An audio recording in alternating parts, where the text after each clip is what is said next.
Welcome to Just a Minute.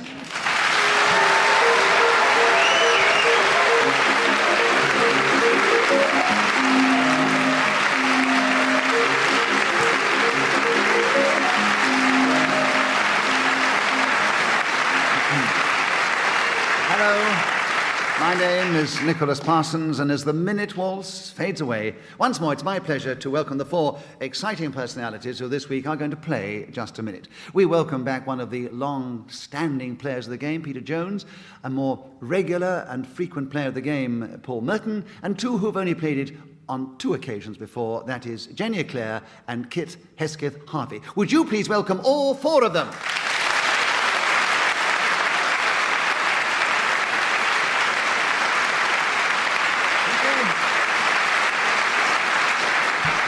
Beside me sits Liz Trott, who is going to keep the score and also blow a whistle when the 60 seconds are up.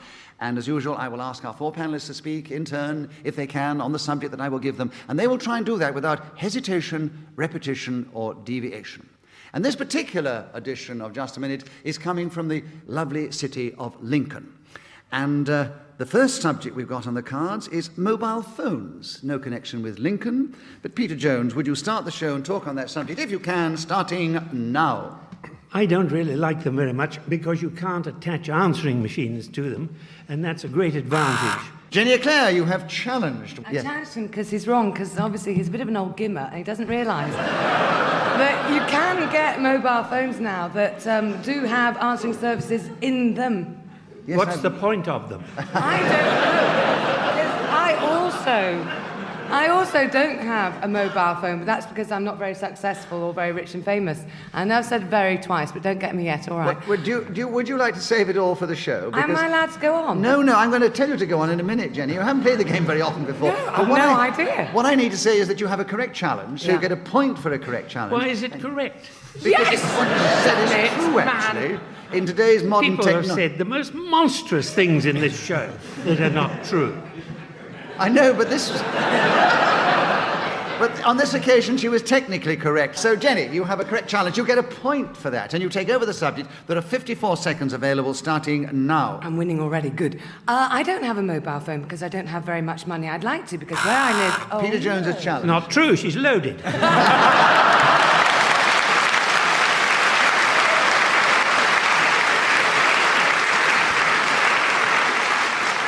Unfortunately, I've spent all my money on rubber gear and leather goods, so I'm not...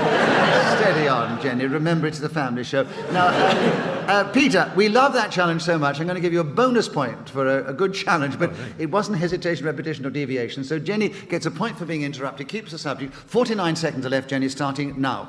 At my daughter's sports day, everybody but me had a mobile phone. Every time one went trill, all the people went down to dig out the mobile phone, like a tidal wave, like a Moroccan wave going down. And I joined in, even though I didn't have one, just so I looked big and important. And where I live in southeast London... Oh, Peter's challenge. Repetition of wave. Yes. Yeah. Yes. Very dull of me. I'm so sorry. So, Peter, you have a correct challenge. And you have a point, of course, for correct challenge. 34 seconds are available, and you still have mobile phones starting now. I can sit at home, you see, and wait for the person who's phoning me to speak, and then decide whether I want to pick up the phone or not, which is a tremendous advantage.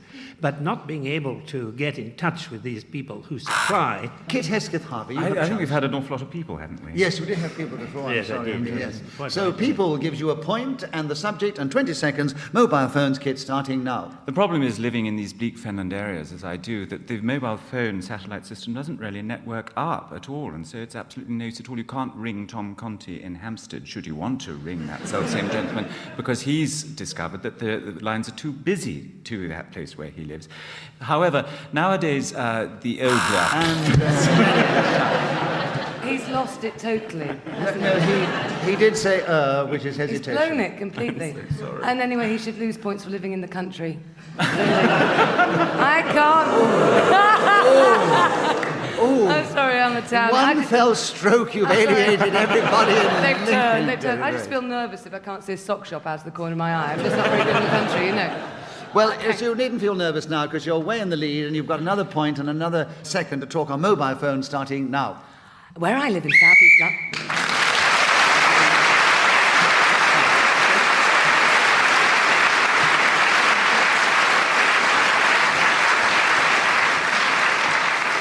Whoever is speaking as the whistle goes gains an extra point. On this occasion, it was Jenny Eclair, and she's naturally in the lead at the end of the round. And Kit Hesketh-Harvey, will you take the next round? The subject, Lincoln Green. Very apt for the city of Lincoln. But will you talk on that subject starting now? Of course, where we are sitting in this shatteringly beautiful city is called a lawn, and so in some respects I suppose that is a Lincoln Green. However, more usually the subject is normally associated with Robin Hood and his merry men, who wore that hue for their tights, all except for Will Scarlet, no doubt whose wardrobe consultant told him that these tones did not coincide with his own skin colours, and that he should choose Crimson Lake or even Vermilion when choosing his stockings. Friar Tuck must have looked like an animated compost heap. However, the fact that Robin Hood and his band of... I've done it Paul twice. Merton, you've done it. Yes, repetition of Robin Hood. Yes, Robin Hood. It would have become and his merry band of men. So, Paul, there are 26 seconds for you to tell us something about Lincoln Green starting now. I don't know anything about Lincoln Green.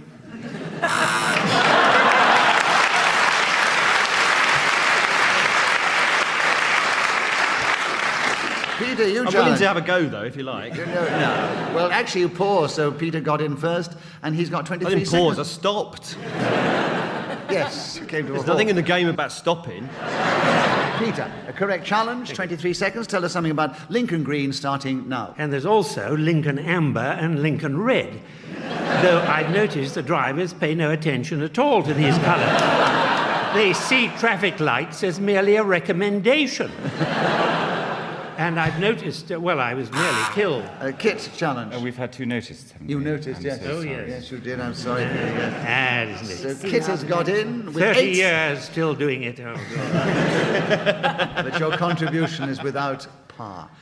8 seconds, Kit, on Lincoln Green starting now. Green has, as Fraser said in his seminal work, The Golden Bough, always been the colour of the outlaw, Kermit the Frog, the man on the midlets.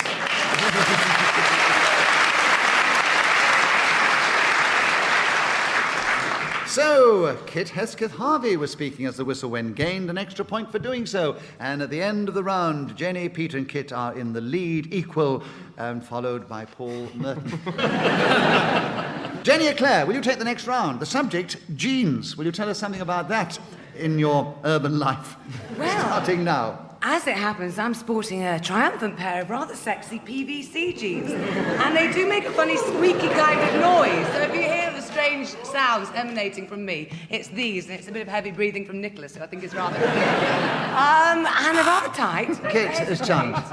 I'm sorry, I was overcome, but so was a bit of an as she sat down, which I don't think was squeaking PVC, was it? I know. It was a definite verbal They don't which... look like jeans. They are a jean style, actually, Peter. Are they? Yeah. Believe me. I know my fashion, darling. I would call them PVC trousers. Yes, I agree. But anyway, 45 seconds are available for jeans, and it's you, Kit Hesketh-Harvey, starting now. There are many famous Jeans in the world. Jean Harlow, for example, the great film star of the 30s, whose hair was even more peroxide and implausible than that of Miss Eclair, was once in a boat, I believe, with the then First Lady, Margot Asquith, and the famous story is told how she called her Margot once too often, and... He's churning on about someone called Margot now. We're on jeans, aren't we? No, I think he was relating jeans to Oh, I Margot. think he was deviating like crazy. those trousers, dear, what can you be doing?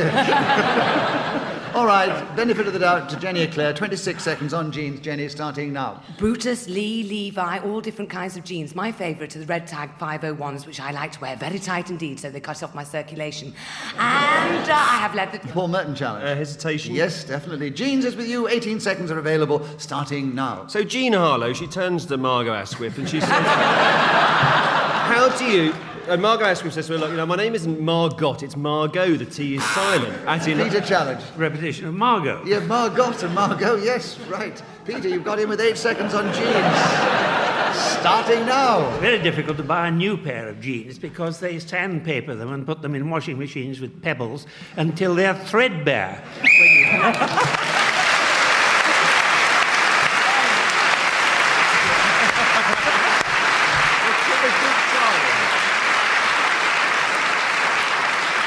Peter Jones Collins was then speaking as the whistle went. With that extra point, he's taken the lead ahead of the others. Peter, we're back with you to begin. The subject is gangsters. Will you tell us something about those in just a minute, starting now? I'd never want to be a gangster myself. I think I'd rather be a member of Parliament. I'd ask one question every day, and that would really keep me in the style in which I'm accustomed. Indefinite period. But being filled full of lead or dumped or taken for a ride is something that never really has appealed to me. Kid challenge. Sometimes. There was an err. I think there was Sorry. a definite err. It was more than You're dramatic. not allowed an err. No, can't err in just a minute, I'm Not even a afraid. dramatic No, it was over-dramatic. 34 seconds, Kit, on Gangsters, starting now. The huge silty fields of Lincolnshire are manned by gangs of workmen who pick from them cauliflowers and cabbages and Brussels sprouts, graceful maidens with ivory fingers and svelte figures. Paul Merton challenge. He's got this off a Christmas card.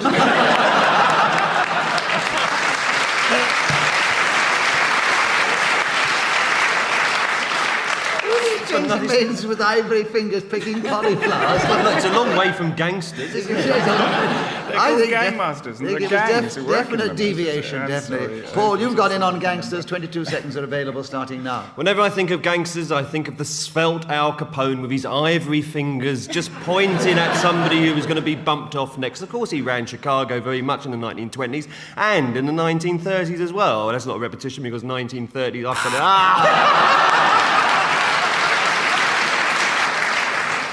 Kit got in first with 7 seconds. Gangsters, Kit, starting now. Of course, at that point, Jean Harlow was addressed by Margot Hesketh, who said that the T is silent, as in Harlot. She, of course, was...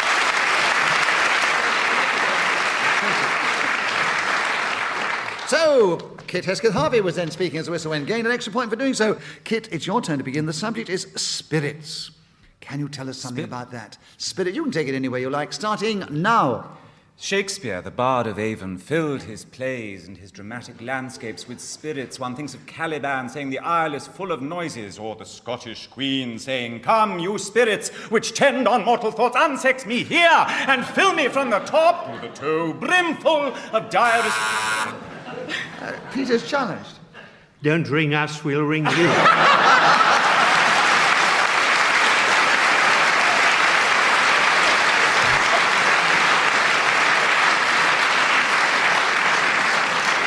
I must say, it's the first time Harmon's come on in just a minute and done an audition for the National. But, Peter, we love the challenge. We give you a bonus point because it was so amusing, but unfortunately didn't hesitate, deviate, or repeat anything, so he keeps the subject. He said full twice. I know he did, but he got in first. I'm sorry, If Jenny. you want to play it like that, it's All fine. right. But Jenny, No, I'm ready, Nicholas. Let's keep going. kids, you've got a point for being interrupted. Peter gets a point for an amusing interjection. 42 seconds are left. Spirits starting now. Paul's challenged. Repetition of fool. Yes! 42 seconds with you, Paul, on Spirits starting now. Fools. Kit got back in again. All right, Kid, for 39 seconds on Spirits starting now. The Hindus, of course, call their spirits... Paul, challenge. Repetition of course.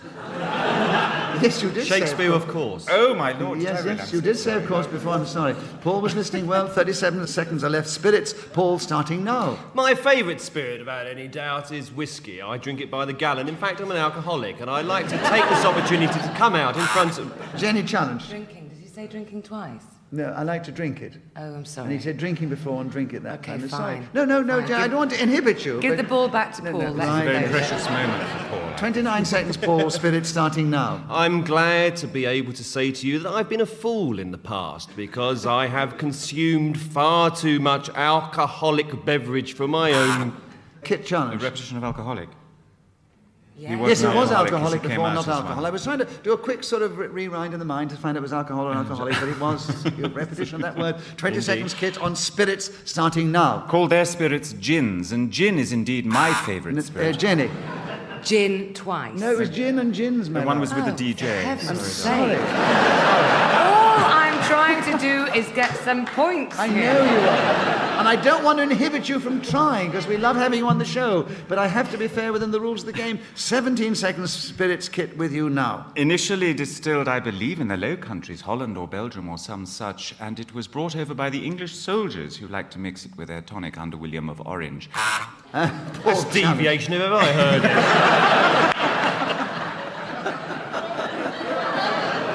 That's still illegal on the Isle of Man. Deviation, I think you're right, Paul. 8 seconds on Spirits, starting now. I've gone off the drink I mentioned earlier, because the one I really like now is vodka. I think it's fantastic. I can't get enough of it. I drink it like water. I really do. I would... Yes, Jenny. Oh, he said loads of things. No, he said drink, didn't he? Drink, well drink. done. Yes, you're right, Jenny.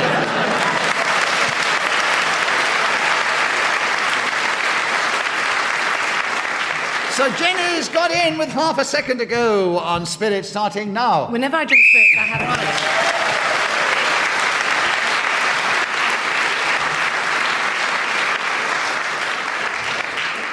So at the end of that round, Jenny Eclair was speaking as a whistle went, gained an extra point for doing so, and she's still in fourth place. And but she's only 1 point behind Peter Jones, and he's 1 behind Paul Merton, who is 2 or 3 behind our leader, Kit Hesketh-Harvey. Jenny, it is your turn to begin. Reflexology. Can you tell us something about that subject in this game, starting now? I have experienced reflexology in a chill-out room at a rave club because I am young and trendy. And there was a man in a caftan reeking of patchouli, and he got us all to take our shoes and socks off. And the whiff in there was like putting your face in a bag of cheesy Wotsits. And I was lying on a rubber mat, and I was very embarrassed because once I'd removed my foot apparel, I realised everyone could see that I bite my toenails really badly. And what they do, reflexologists, is they tweak your toes a lot and say that's doing your liver a load of goodness. Peter Jones challenge. Repetition of toe. Yes. Toe and toes. Toe and toes, I think. You think? I think, yes.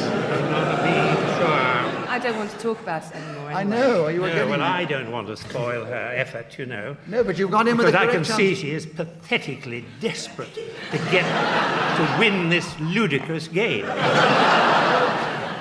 Well, Peter, you were in the lead for quite a while. You've got another point. You have 37 seconds on reflexology, starting now. Well, it is based on the soles of the feet, and you can get any financial advisor to do something to them which will probably have an effect in your head, because it goes to different parts of the body. You see, when you press various buttons, shall we say, in the base of the lower part.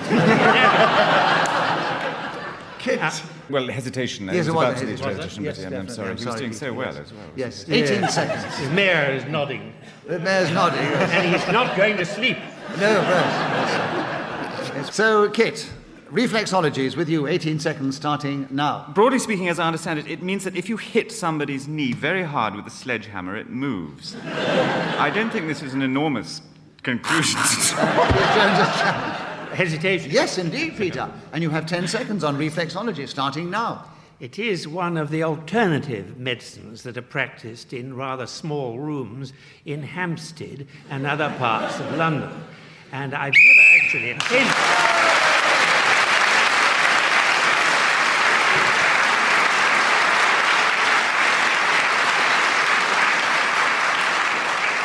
So Peter Jones was then speaking as the whistle went, gained that extra point and moved into second place behind Kit Hesketh-Harvey. Paul Merton, it's your turn to begin, and the subject is heavy metal. Will you tell us something about that in this game, starting now? Heavy metal is a variant of rock and roll. It's a kind of very repetitive... What's the word? Jenny, yes. Speech impediments.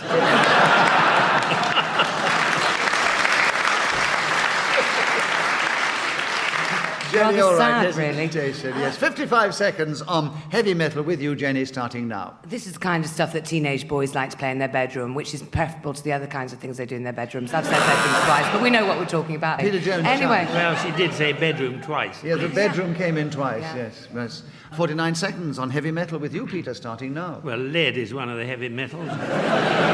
Gold is the other. And alchemists used to try to convert one into the other because it was much more Kit expensive. Hesketh-Harvey. When there are two others. There were two others, I'm afraid there were. Yes, there were, yeah. And 40 seconds for you, Kit, on heavy metal, starting now. Axl Rose, Iron Maiden, Def Leppard, and Dana. There is a difference in the last one, inasmuch as far as I know, she never released a heavy metal disc. I've always thought that Meatloaf was oddly rather cuddly, particularly after his last single, whose name completely escapes me. Well, Merton got in first. DVH, a single doesn't really have like a name like Brian. It's sort of title, isn't it? His last single, whose name I can't remember. All right, Paul, 24 seconds, heavy metal, starting now. One of the best heavy metal groups of the last 45 years was Ina Sharples and her Syncopated Swingers. What a band this was. They could rock any town hall in the country. People would rush to see them, argue for the front row seats, try and get somewhere near the back where they could absorb the marvellous acoustics as they echoed around the room. Of course, the lead singer, as you know, was a very popular character in Coronation Street, and when she...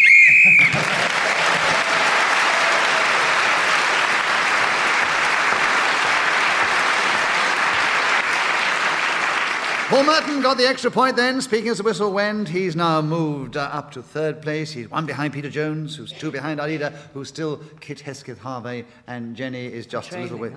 Just only a little, Mother. Just a little. Peter, your turn to begin. The subject, matches. Will you tell us something about that in this game starting now? They're very useful things to keep in a damp cottage. We had some, and we kept them in a glass jar with a lid on it.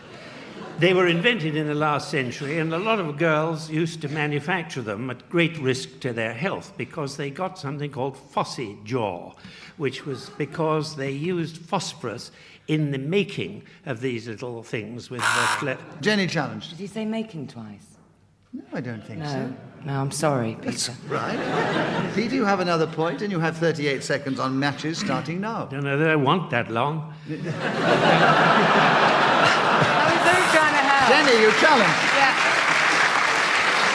Yeah, I'm just trying to help him out. He's tired. No, you challenge. Yeah. Yes, hesitation. Yeah, that's right. Well done. Okay.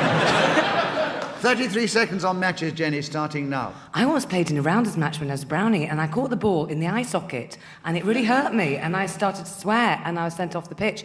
Matches aren't very useful anymore because you can get lighters really cheaply. You can get 4 for £1 in the market near me, which is brilliant because, you know, children's parties, when they want going home presents, you can buy them a lighter, you see, because that solves the problem. It's a balloon lighter, piece of cake, and go home. Paul Merton's challenge. Repetition of lighter? Yes. Yeah, sorry. Yes, there was too many lighters there, yes. 12 seconds, Paul. Matches starting now. The first football match I went to see was Fulham versus Ina Sharples, and what a game that was. Half-time, 0-0, but she came out the second half. Jenny is challenged. 0-0, 2-0. 0-0.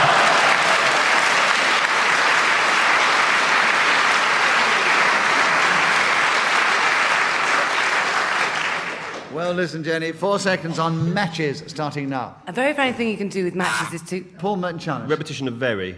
Yes, very, very.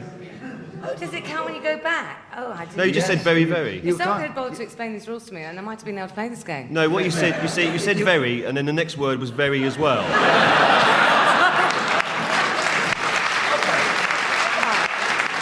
So, in some cases, you could say that was repetition. You can actually also... You can't repeat a word that you've used if you've got the subject back again in that round. You can use those words in another round. Oh, it's harder than you think, this. It is. 3 seconds for you, Paul. Another point, and matches starting now. Bryant and May have been producing matches now for nearly...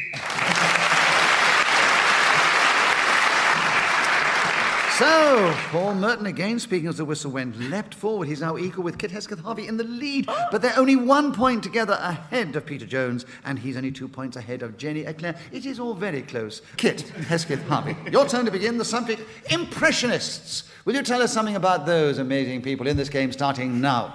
That movement in late 19th century art, which is best evidenced by a visit to the divine little Jeu de Paume gallery in the Tuileries Gardens in Paris, was initiated by, I believe, Claude Monet, whose study and impression caused a scandal at the time, for he broke light down, do you see, from its constituent grey into little parts of blue and yellow and red, and made it vibrate and tingle in a way that had never been seen before. Gauguin and Renoir and Matisse and various others... Jenny, challenge. He keeps saying and. Yes, there were a lot of ands. Yes, there were a lot of ands. Yes, we often let one or two go, but 3 or 4... I was doing jolly well there. I know, you were marvellous. Yes. Wonderful.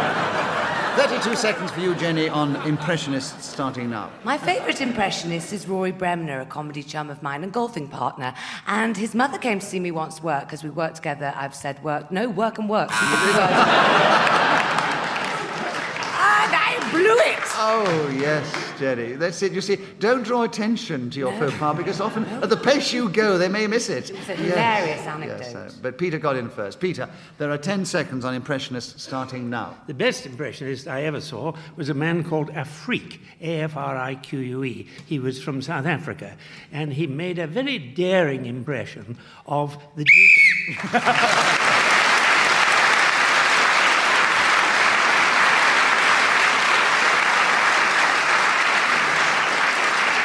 Peter Jones, speaking as the whistle went, gained the extra point. And Paul, it's your turn to begin. The subject, juggling. Will you tell us something about that in this game starting now? There are many things that can be juggled. Spoons, golf balls, cheese, apartment blocks, aardvarks, tortoises, porpoises, dolphins, whales, railway stations, beer mats, labels of all kinds, baked bean tins, cottage cheese, air vents.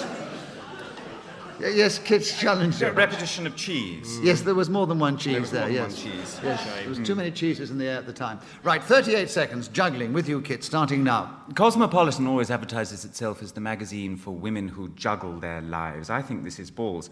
Most of the time, when I juggle, that is precisely what I use. Paul challenged. Repetition of juggle. Yes, the subject fiendish, is juggling. yes.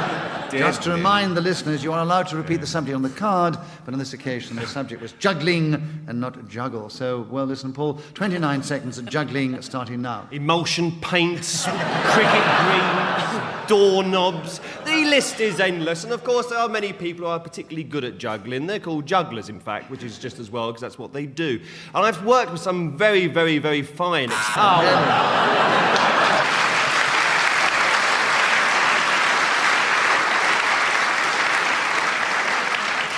Not two, but three on that occasion, and Jenny got in first. 14 seconds on juggling, Jenny, boring, starting Paul.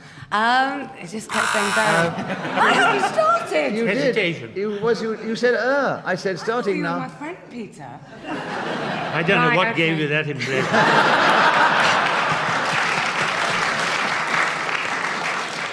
13 seconds on juggling, Peter, starting now. Monsieur Eddie Gray was a wonderful juggler and a very funny man because he was a comedian as well. And he told me that Anona Wynne was crazy about him. You remember her, don't you? Well, she wasn't, of course. And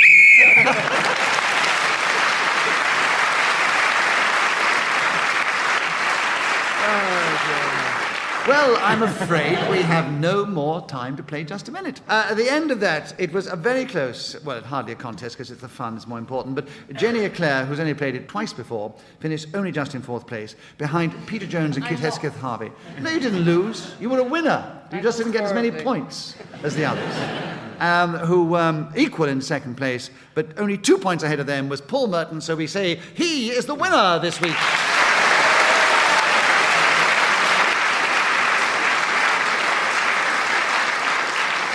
As I said then, there are no losers in Just a Minute, but somebody gets more points than the others. So it only remains for me to say thank you to our four bright panellists, and also to Liz Trott, who has kept the score so well, and also to Ian Messiter, who created the game and helps to keep us all in work, and our producer, Anne Jobson, and me, Nicholas Parsons. We hope you've enjoyed this edition of Just a Minute. We'll want to tune in again at the same time next time we take to the air and play Just a Minute. Until then, from all of us here, goodbye.